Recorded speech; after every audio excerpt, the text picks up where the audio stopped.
1980 का दशक था और मद्रास एक ऐसा शहर बन चुका था जहां दिन में मंदिर की घंटी बजती थी, लेकिन रात को मौत के कदमों की आहट के साथ दरवाजा खटखटाया जाता था। शहर के हर कोने में एक अजीब सी खौफ की लहर थी। गलियों में कहीं से भी एक चीख सुनाई दे सकती थी और लोग डर के मारे दरवाजे बंद कर लेते थे। जहां एक के बाद एक गायब होती जिंदगियां सिर्फ एक ही नाम की तरफ इशारा करती थी, ऑटो शंकर। एक समय था जब लोग उसे सिर्फ एक ऑटो ड्राइवर के रूप में जानते थे, एक आम इंसान जिसका सपना था हीरो बनने का, लेकिन असली जिंदगी में वो बना विलेन। ऐसा विलेन जिसके रास्ते में आने वाले लोग या तो गायब हो जाते या मौत के घाट उतार दिए जाते। चलिए कहानी शुरू से शुरू करते हैं।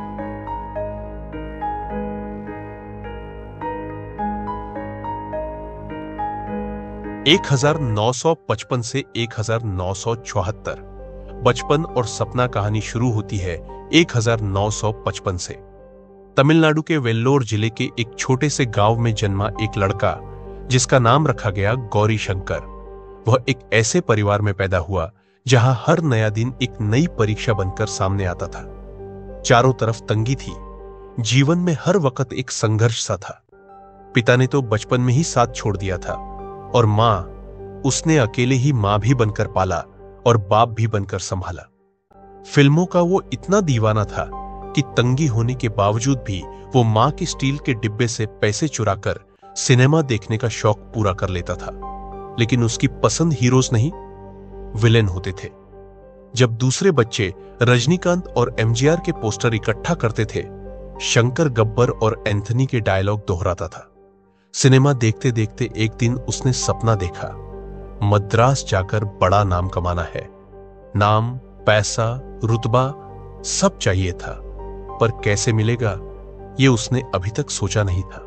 1974 से 1981 स्मगलिंग का रास्ता। 1974 में जवानी के पहले कदम के साथ ही गौरी शंकर ने अपना गांव छोड़ दिया और सपनों के शहर मद्रास का रुख किया। जेब में कुछ सिक्के थे, आंखों में सपने और दिल में वो जुनून जो हर मुश्किल से टकरा जाए। शुरुआत में छोटी मोटी नौकरियां की, पेंटिंग, मजदूरी, पोस्टर लगाना, कुछ भी जो पैसा दे दे। दिन भर मेहनत करता, रात में रेलवे स्टेशन के प्लेटफॉर्म पर सो जाता। लेकिन उसका मन नहीं भरता था, क्योंकि ये सब तो बस जिंदा रहने के लिए था। जीना तो उसके हिसाब से उनका था जिनके पास ताकत होती है, पैसा होता है और लोग जिनके नाम से कांपते हैं। कुछ समय बाद उसने एक पुरानी ऑटो खरीदी। मद्रास की सड़कों पर उसने ऑटो चलाना शुरू किया। वहीं से उसका एक नया रूप सामने आया। लोग उसे कहने लगे ऑटो शंकर। लेकिन शंकर का मन सिर्फ स्टीयरिंग पकड़ने में नहीं था। उसकी आंखों में शहर पर राज करने का ख्वाब था और उस ख्वाब के बीज उस दौर में बो दिए गए जब तमिलनाडु की सरकार ने शराब पर बैन लगा दिया। शहर में शराब की मांग थी और जहां मांग हो वहां सप्लाई तो आनी ही थी। शंकर ने अपनी ऑटो से अवैध शराब की स्मगलिंग का काम शुरू किया। महाबलीपुरम से मद्रास तक की लाइन बना ली। रात के अंधेरे में शराब के कार्टन ले जाता, दिन के उजाले में पैसे गिनता और पुलिस या तो अंधी थी या जेब भरी हुई थी। उसने धीरे धीरे अपने छोटे भाई मोहन को भी इस काम में शामिल कर लिया। दोनों भाई मिलकर काला धंधा चलाने लगे और पैसा बरसने लगा। और जहां पैसा होता है वहां जिंदगी में रंग भी आते हैं। इसी दौरान उसने जगदीश्वरी नाम की लड़की से शादी कर ली। शंकर की जिंदगी अब ऑटो ड्राइवर से स्मगलर और स्मगलर से एक पावरफुल आदमी बनने की तरफ बढ़ चुकी थी। 1981 से 1986 सेक्स रैकेट और पाप का राज 1981 में सरकार बदली और शराब पर लगा बैन हटा दिया गया। इससे शंकर के स्मगलिंग के धंधे पर ताला लग गया। जिस रास्ते से पैसा आता था वो अब बंद हो चुका था। लेकिन शंकर हार मानने वालों में से नहीं था। उसकी सोच में हर बंद दरवाजे के पीछे एक नया रास्ता छुपा होता था। इस बार उसकी नजर पड़ी शहर के एक और अंधेरे कोने पर, जहां शराब नहीं बल्कि इज्जत बिकती थी। जी हां, प्रोस्टिट्यूशन। एक ऐसा धंधा जिसमें न लाइसेंस चाहिए न दुकान, सिर्फ रात का अंधेरा और कुछ प्यासे ग्राहक। शंकर ने देखा कि ऑटो चलाते वक्त वो अक्सर लड़कियों को ऐसे इलाकों में छोड़ता था जहां रात भर सौदे होते थे। धीरे धीरे उसने समझा यह काम पैसा कमाने का नया और ताकतवर जरिया बन सकता है। शुरुआत में वह सिर्फ लड़कियों को क्लाइंट्स तक छोड़ने का काम करता था। फिर सोचा क्यों ना अपना ही अड्डा खोल लिया जाए, जहां सब कुछ उसके कंट्रोल में हो, जहां पैसा भी उसका हो और ताकत भी। उसने थिरुवनम्यूर और एलबी रोड के आसपास कुछ अवैध जमीनें चुपचाप खरीद ली और वहां 2 बड़े कोठे खोल दिए। लेकिन कोठा चलाना अकेले का काम नहीं था। उसने अपना गैंग तैयार किया। छोटा भाई मोहन, बहन का पति एल्टीन और कुछ और लोग। शिवाजी, जयवेल्लू, राजाराम, रवि, प्लानी और परमशिवम। अब शंकर वेश्यावृत्ति का धंधा संभालता था। मोहन शराब का छोटा मोटा काम देखता था और बाकी गैंग हर उस काम में लगा रहता जहां पैसा, डर और पावर थी। पुलिस अफसर, पॉलिटिशियंस, फिल्म स्टार्स सब उसके रेगुलर क्लाइंट बन चुके थे। शंकर उनके राज भी जानता था और उनकी जरूरतें भी, और इन्हीं जरूरतों ने उसे अस्पर्शनीय बना दिया था। कोई उसके खिलाफ बोलने की हिम्मत नहीं करता था, क्योंकि उसके पास था सब कुछ, सबूत भी और राज भी। पैसा अब इतना आ चुका था कि शंकर ने प्रियार नगर की एक गंदी सी गली में 3 मंजिला बंगला खरीद लिया। घर की ओपनिंग पार्टी में डीआईजी लेवल के अफसर तक बुलाए गए। एक बार तो डीआईजी की ऑफिशियल गाड़ी में लड़कियां और शराब भरकर भेज दी गई, सिर्फ अपना रुतबा दिखाने के लिए। अब शंकर सिर्फ एक नाम नहीं, एक डर का ब्रांड बन चुका था। 1986, प्यार, शादी और शंकर का नया रंग। 1986 में शंकर की जिंदगी एक बार फिर नया मोड़ लेने जा रही थी। इस बार मोड़ था प्यार का, या कम से कम उसी का एक विकृत रूप। उसके कोठे पर एक नई लड़की आई, सुमति। सीधी सादी, भोली भाली सी दिखने वाली वो लड़की शंकर की नजरों में बस गई। उसने उसे बाकी लड़कियों की तरह कोठे पर काम करने से मना कर दिया। कुछ ही दिनों में उसने सुमति से शादी कर ली, जबकि वो पहले से ही शादीशुदा था। उसकी पहली पत्नी जगदीश्वरी इस बात पर भड़क गई। घर में रोज झगड़े होने लगे। लेकिन शंकर अब उस मुकाम पर था जहां वो किसी की नहीं सुनता था। उसने जगदीश्वरी को एक ही लाइन में जवाब दिया, काम से काम रख। यहीं से उसका एक नया ट्रेंड शुरू हुआ। जो लड़की उसे पसंद आ जाती, वो उसे अपनी जिंदगी में शामिल कर लेता। न कानून का डर, न समाज की परवाह। अगले कुछ सालों में उसने ऐसी ही 1 नहीं 2 नहीं, पूरी 6 शादियां कर डाली। लेकिन इन सब में सबसे खास थी ललिता। ललिता एक बार डांसर थी जो मद्रास के मशहूर माउंट रोड पर स्थित पल्स बार में काम करती थी। जब शंकर ने उसे पहली बार देखा तो उसकी अदाओं, उसकी मुस्कान और उसके तेवर ने शंकर को दीवाना बना दिया। शंकर ने ललिता को कोठे पर काम करने से रोक दिया। उसके लिए कलाक्षेत्रा रोड पर अपने घर के पास एक अलग घर किराए पर दिलवाया। वो चाहता था कि ललिता हर पल उसकी नजरों के सामने रहे। वो उसे खोना नहीं चाहता था। वो सिर्फ मोहब्बत नहीं, अब एक जुनून बन चुका था। लेकिन उसे क्या पता था, यही मोहब्बत एक दिन उसकी जिंदगी का सबसे बड़ा तूफान बनने वाली है। 1987 से 1988, खून का सफर। 1987 की एक रात थी जब सब कुछ बदल गया। शंकर की जिंदगी में एक नई महिला आई थी, ललिता। वो एक बार डांसर थी और शंकर के लिए वो सिर्फ एक और औरत नहीं बल्कि जुनून थी। लेकिन जब ललिता ने शंकर को छोड़कर उसके ही गैंग के आदमी सुदालाई के साथ भागने का फैसला लिया तो शंकर का जुनून बदले में बदल गया। गुस्से से तिलमिलाया शंकर पहले तो थिरुवनम्यूर पुलिस स्टेशन गया और रिपोर्ट दर्ज करवाई, लेकिन यह सिर्फ दिखावे के लिए था। अंदर ही अंदर उसने ठान लिया था ललिता और सुदालाई को सबक सिखाना है। 27 अक्टूबर 1987 शंकर को पता चला कि दोनों पकड़े गए हैं और पलावरम पुलिस स्टेशन में है। वो भागा भागा वहां पहुंचा और ललिता को जबरन अपने घर ले आया। उस रात उसने ललिता के साथ जबरदस्ती की और अगली सुबह जब ललिता ने विरोध किया तब शंकर ने उसका गला घोंटकर हत्या कर दी। उसने लाश को एक चादर में लपेटा, ऑटो में रखा और अपने शराब के अड्डे पर पहुंचा। वहां उसने अपने भाई मोहन को बुलाया और कहा, एक मिस्त्री बुला, गड्ढा खोदना है। मिस्त्री से कहा गया कि यह शराब छुपाने के लिए है। 5 फीट लंबा, 3 फीट गहरा। गड्ढा बनते ही मिस्त्री को भेज दिया गया और उसी गड्ढे में शंकर ने ललिता की लाश को दफना दिया। इस घटना के कुछ दिन बाद सुदालाई ने भी शंकर के खिलाफ मोर्चा खोल दिया। उसने खुद का कोठा खोल लिया और शंकर के पुराने ग्राहकों को अपने पास खींचने लगा। यह बात शंकर को बहुत चुभी। 28 फरवरी 1988 शंकर ने बदला लेने की ठानी। उसने अपने गैंग के सदस्य बाबू से कहा कि सुदालाई को शराब पिलाकर लाओ। शराब के नशे में धुत सुदालाई को शंकर के घर लाया गया। वहां पहले से ही मोहन और बाकी गैंग मौजूद थे। शंकर ने पहले दोस्ती जताई, बातें की, लेकिन अचानक उसने सवाल दागा, ललिता याद आती है? बस फिर क्या था?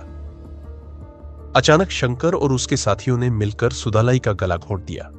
लाश को जलाने के लिए मोहन पेट्रोल लेकर आया, लेकिन जब सब जल नहीं सका तो बचा हुआ हिस्सा चादर में लपेटकर मुत्तुकाडु ले गए और समंदर में फेंक दिया। कहानी यहीं खत्म नहीं हुई।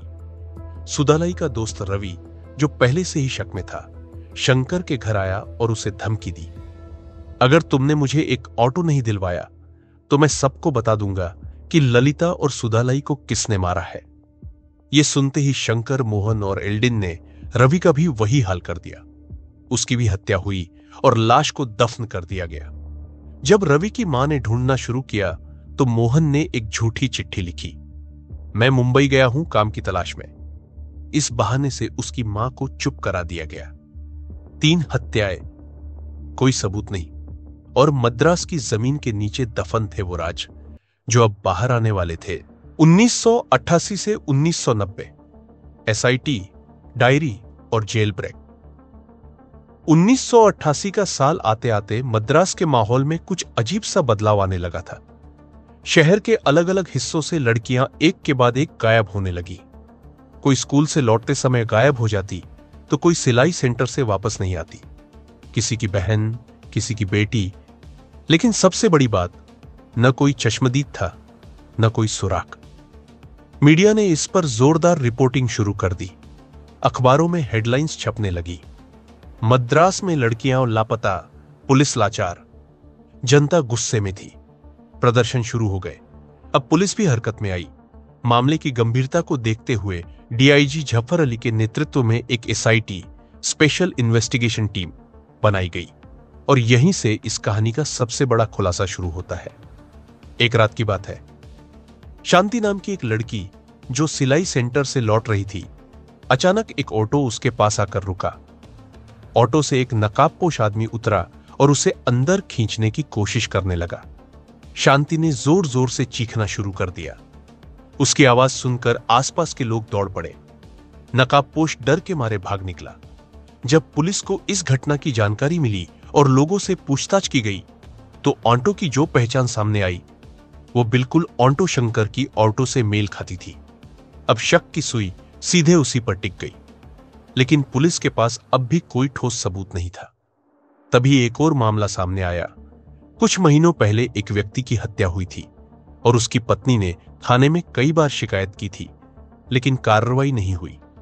अब यह शिकायत एसआईटी तक पहुंची। एसआईटी ने कार्रवाई शुरू की। सबसे पहले शंकर के गैंग के सदस्य बाबू को उठाया गया। पहले तो बाबू चुप रहा, लेकिन जब उसे एसआईटी ने कड़ाई से पूछताछ की तो वो टूट गया। उसके बयान ने पुलिस को हिलाकर रख दिया। उसने बताया कैसे ललिता की हत्या हुई, कैसे सुदालाई को मारा गया और कैसे रवि की लाश दफन की गई। उसने कोठों, नेताओं, पुलिस और सिनेमा जगत के कई नामों का भी जिक्र किया। अब पुलिस ने शंकर को गिरफ्तार कर लिया। उसके घर की तलाशी ली गई और वहीं से मिली एक डायरी जो सबूतों का पिटारा बन गई। उस डायरी में हर अपराध की तारीख, नाम, घटनाएं और यहां तक कि फोटो तक दर्ज थे। और सबसे चौंकाने वाली बात, कई राजनीतिक और पुलिस अधिकारियों के नाम उस डायरी में दर्ज थे। लेकिन शंकर जैसे लोग जेल में चुप नहीं बैठते। उसने वहां भी एक नई साजिश रचनी शुरू कर दी। उसने जेल स्टाफ को रिश्वत दी, कुछ को डराया और कुछ को अपने जाल में फंसा लिया। जेल में भी वह रईसों जैसी जिंदगी जी रहा था। और फिर आया वो दिन, 20 अगस्त 1990। मद्रास सेंट्रल जेल की दीवार के पास हलचल देखी गई। लेकिन जब तक गार्ड कुछ समझ पाते, ऑटो शंकर जेल से फरार हो चुका था। तमिलनाडु पुलिस में हड़कंप मच गया। चारों तरफ नाकेबंदी कर दी गई। हर ट्रेन, हर बस, हर चेकपोस्ट को अलर्ट कर दिया गया। हर कोने से एक ही सवाल, ऑटो शंकर कहां गया? 10 दिन बाद पुलिस को खबर मिली, एक संदिग्ध व्यक्ति ओडिशा के राउरकेला में देखा गया है। वहीं से शंकर को गिरफ्तार कर लिया गया। यह भारत के इतिहास का सबसे चौंकाने वाला जेल ब्रेक बन चुका था, जिसे आज भी पुलिस की सबसे बड़ी चूक में गिना जाता है। 1991 से 1995 न्याय और फांसी। ऑटो शंकर अब कानून की गिरफ्त में था। एसआईटी की चार्जशीट तैयार हो चुकी थी।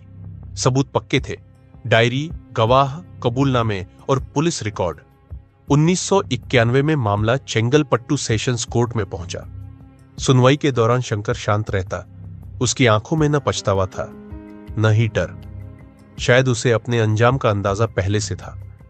मामला लंबा चला, लेकिन आखिरकार 1991 के अंत में कोर्ट ने उसे फांसी की सजा सुना दी। उसके 2 और साथी, एल्डिन और शिवाजी, जो हत्या में शामिल थे, उन्हें भी यही सजा दी गई। फैसला सुप्रीम कोर्ट तक पहुंचा, लेकिन वहां भी राहत नहीं मिली। हर अदालत ने माना यह अपराध किसी भी इंसानियत की सीमा से बाहर है। शंकर अब जेल में अपने आखिरी दिनों की गिनती कर रहा था। एक समय का मद्रास का सबसे ताकतवर व्यक्ति अब मौत की सजा का इंतजार कर रहा था। फिर आया वो दिन जो मद्रास की आपराधिक इतिहास में दर्ज हो गया। 27 अप्रैल 1995 सुबह 4:30 सलीम सेंट्रल जेल। तीनों दोषियों को फांसी दी गई। जेल के बाहर तेज बारिश हो रही थी और अंदर एक अजीब सा सन्नाटा पसरा हुआ था। कहा जाता है उस वक्त हवा भी रुक गई थी, जैसे समय खुद थम गया हो। तीनों के शव नीचे लटक रहे थे और उनके साथ एक भयानक दौर का अंत भी हो चुका था। अंतिम सोच। ऑटो शंकर अब इतिहास बन चुका था, लेकिन सवाल अभी भी जिंदा है। क्या शंकर अकेला जिम्मेदार था, या फिर वो पूरा सिस्टम जो सालों तक उसे पनाह देता रहा? पुलिस, राजनेता, फिल्म जगत और समाज, क्या सभी ने मिलकर एक दरिंदे को बढ़ावा नहीं दिया? जो राज उसकी डायरी में थे, क्या वो कभी सामने लाए गए? क्या उन पर कार्रवाई हुई? शायद नहीं। और यही डरावनी सच्चाई है, क्योंकि शंकर तो फांसी पर चढ़ गया, लेकिन क्या उस जैसे लोग आज भी हमारे आसपास जिंदा नहीं है? इसलिए जरूरी है कि हम सिर्फ कहानियां न सुने, उनसे सीखें। अगर आपको यह कहानी पसंद आई हो तो लाइक करें, कमेंट करके बताएं कि आपको क्या सबसे चौंकाने वाला लगा, और स्टोरी दैट बीट्स को सब्सक्राइब करना ना भूलें। मैं हूं आपका दोस्त, अगली बार फिर मिलूंगा एक और सच्ची कहानी के साथ। तब तक खुद का और अपने अपनों का ख्याल रखें।